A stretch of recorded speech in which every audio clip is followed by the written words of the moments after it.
सिद्धदात्री रूपेण संस्थिता नमस्तस्यै नमस्तस्यै नमस्तस्यै नमो नमः।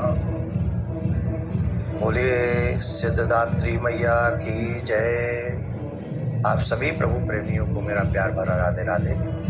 हम नवरात्रों की इस यात्रा में चलते चलते माँ देवी के नवम रूप की ओर बढ़ चले हैं और यह वीडियो हमें नौवें दिन कौन सी माँ के रूप का पूजन करना चाहिए, पूजन करके हम लोग क्या क्या प्राप्त कर सकते हैं, उनका फेवरेट भोग क्या है, उनका फेवरेट पुष्प क्या है, ये सब जानने के बाद अगर हम सेवा करें, पूजा करें, की अर्चना करें, उपासना करें तो इससे माता रानी की कृपा सहज में प्राप्त होती है। और वैसे भी आप सब जानते हैं माँ तो माँ होती है, माँ सहज में प्रसन्न होती है।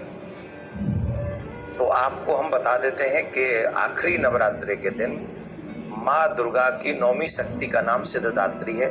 ये सभी प्रकार की सिद्धियों को देने वाली है। इनके पूजन की उपासना की विधि 9वें दिन है और इन दिन शास्त्रीय विधि विधान और पूजा निष्ठा के साथ साधना करने वाले साधकों को सारी सिद्धियां प्राप्त हो जाती हैं। सृष्टि में कुछ भी उनके लिए अगम्य नहीं है, वो सब कुछ प्राप्त कर सकते हैं। ब्रह्मांड पर पूर्ण विश्व विजय प्राप्त कर सकते हैं। माता जो है सर्वत्र विराजमान है और सिद्धदात्री के रूप में प्रसिद्ध है। अम्बे, आपको मेरा बार बार प्रणाम है, मैं आपको बार बार प्रणाम करता हूँ। हे माँ, मुझे अपनी कृपा प्रदान कीजिए, मुझे अपना कृपा पात्र समझिए। ऐसी माँ से प्रार्थना करनी चाहिए। माँ सिद्धदात्री की 4 भुजाएं हैं, इनका वाहन सिंह है, ये कमल पुष्प पर आसीन होती हैं। इनकी दाहिनी तरफ के नीचे वाले हाथ में कमल पुष्प है। मार्कंडेय पुराण के अनुसार 8 सिद्धियां इन्हें कहा गया है। मार्कंडेय पुराण के अनुसार वो हम 8 सिद्धियां आपको बता रहे हैं, उसे आप ध्यान से सुन लें। सुनने मात्र से भी बहुत पुण्य मिलता है। अणिमा, महिमा, गरिमा, लघिमा, प्राप्ति, प्राकाम्य, ईशत्व और वसित्व, ये 8 सिद्धियां हैं। ब्रह्मवर्तत पुराण के अनुसार श्री कृष्ण जन्म खंड में यह संख्या 18 भी बताई गई है। तो हम उस विषय पे चर्चा नहीं करेंगे, हम 8 सिद्धियां आपको बताए हैं। माँ सिद्धदात्री के साधकों को सभी सिद्धियां प्राप्त सहज में हो जाती हैं। देवी पुराण के अनुसार शंकर भगवान ने भी इनकी आराधना की थी, पूजा की थी। इनके अनुसार ही, इनकी अनुकंपा से ही भगवान शिव को ये सारी सिद्धियां प्राप्त हुई हैं। और जो शंकर भगवान का आधा शरीर देवी का हुआ था, इसी कारण वे संसार में हम लोगों ने अर्धनारीश्वर महादेव के नाम से भी जानते हैं। माँ की महिमा अपरंपार है, मन लगाकर माँ की पूजा करें। संसारिक भोग ऐसे क्या है जो इनकी पूजा करने से हमें प्राप्त न हो जाए। नवमी के दिन माँ सिद्धदात्री की पूजा की जाती है। देवी का यह स्वरूप केतु ग्रह का स्वामी है। तो जो भी माँ सिद्धदात्री की पूजा करते हैं, उनकी कुंडली में अगर केतु का दोष होगा तो वो नष्ट हो जाए। तो इसलिए हमें माता सिद्धदात्री की पूजा अवश्य मन से करनी चाहिए। और मैं आपको बता दूं कि माता रानी को भोग किसका लगाना चाहिए।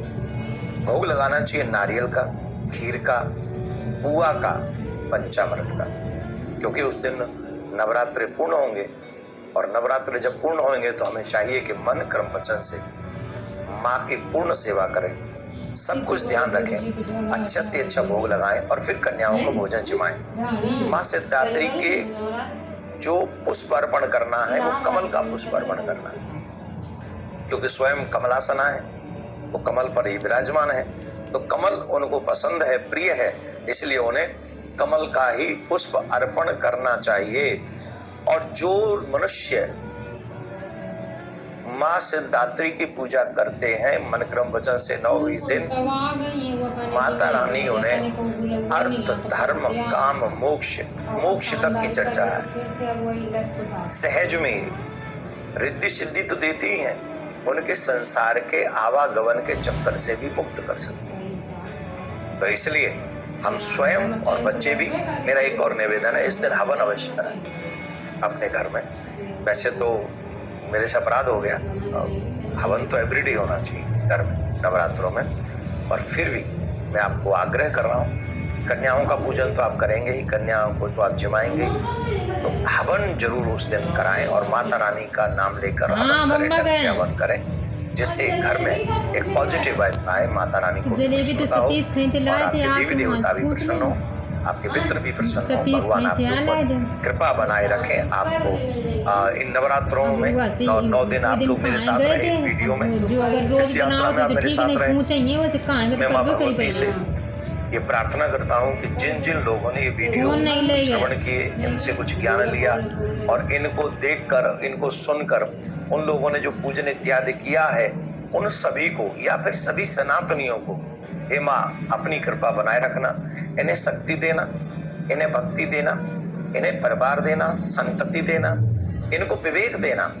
जिससे अच्छे और बुरे में ये भेद कर सके, इन्हें ऐसी सामर्थ्य देना कि अपने धर्म के लिए ये खड़े रहें, इनको वो सामर्थ्य दो, वो बल दो, वो प्रतिष्ठा दो कि ये अपने धर्म, अपने सनातन, अपने परिवार की सुरक्षा, अपने देश की सुरक्षा करते रहे और आपके चरणों में भक्ति करते रहे, आपकी भक्ति करते रहे, आपके चरणों में अपने चित्त को लगाए रखें। माता रानी आप सबका भला करे, आप सबको मंगल प्रदान करे।